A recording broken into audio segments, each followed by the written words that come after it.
It's time for another language of story.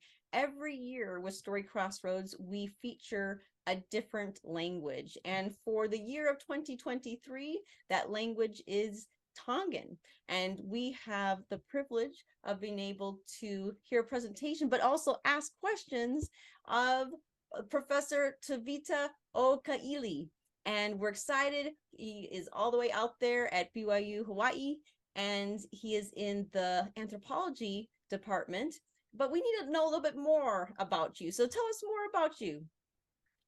Thank you. So I was born in Tonga and raised both in Tonga and U.S. in Salt Lake City, Utah, first, and then in West Valley. So I went back and forth between the two places, and went to school in the two places. I grew up bilingual, bicultural, and now I'm here at the BYU-Hawaii. Me and my wife, we live here, and we live in Kahuku, which is the town just next to Laie, where BYU-Hawaii is at. And when it comes to the presentation, just so everyone knows, this is on Thursday, May 11th, 2023. And for Mountain Time out here in Utah, it's actually streams at 10:30 a.m. It goes from 10:30 to 11:30 a.m. But you're so kind, it's going to be much earlier for you. So it's going to be 6:30 a.m. for you. So thank you very much on that. And who knows where you may be from, and you might have to adjust your time zone converter accordingly. But hopefully you'll be able to figure that out, and you can ask questions. Now, part of it is exploring the language, exploring the stories, but you told me actually, and I want everyone to know that you've published books. Can you tell me a little bit more about that then? Yeah, so I've published several children's books now. A part of it is I wanted the children who are raised both in Tonga and outside of Tonga to learn about many of our tales, our folk tales, our stories. So they are in a children format with beautiful illustration. Some are about the creation story. We have our own creation story in Tonga about how our islands were created. There are stories about some of the important deities, gods and goddesses that were involved in the creation of Tonga. There are stories about origin of important plants.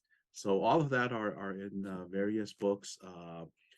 They are somewhere in books that are read by some of the children and students there in Utah. Oh, of course. Well, and I'm sure not just here in Utah, but all over. All So over, that's really yes. exciting. And I know people come with your questions. You may want to find out what are some of his favorites. He already mentioned about with different deities and everything, and that in of itself is fascinating. There's so many parts of the language. But one more question I have is, I know we're going to be talking about a lot of with ecology and also just geography, and we don't want to give too much away, but what's a hint that we can have to understand about language and its connection to ecology and geography?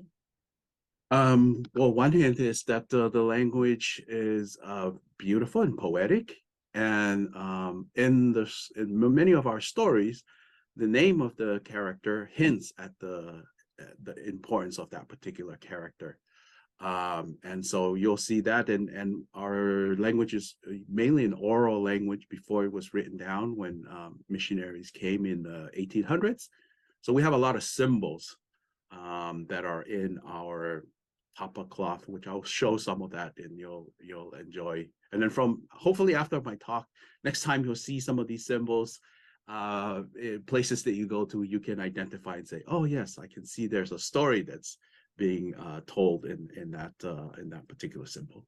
Oh, we can't wait. So again, everybody, this is on Thursday, May 11th, 2023. For Mountain Time, it streams at 10:30 a.m., but just convert that for wherever you are, and we can't wait to hear your questions until we tell again. Oh, and the link you see below, that's our YouTube channel. That's where it's streaming to, is Story Crossroads. So super easy.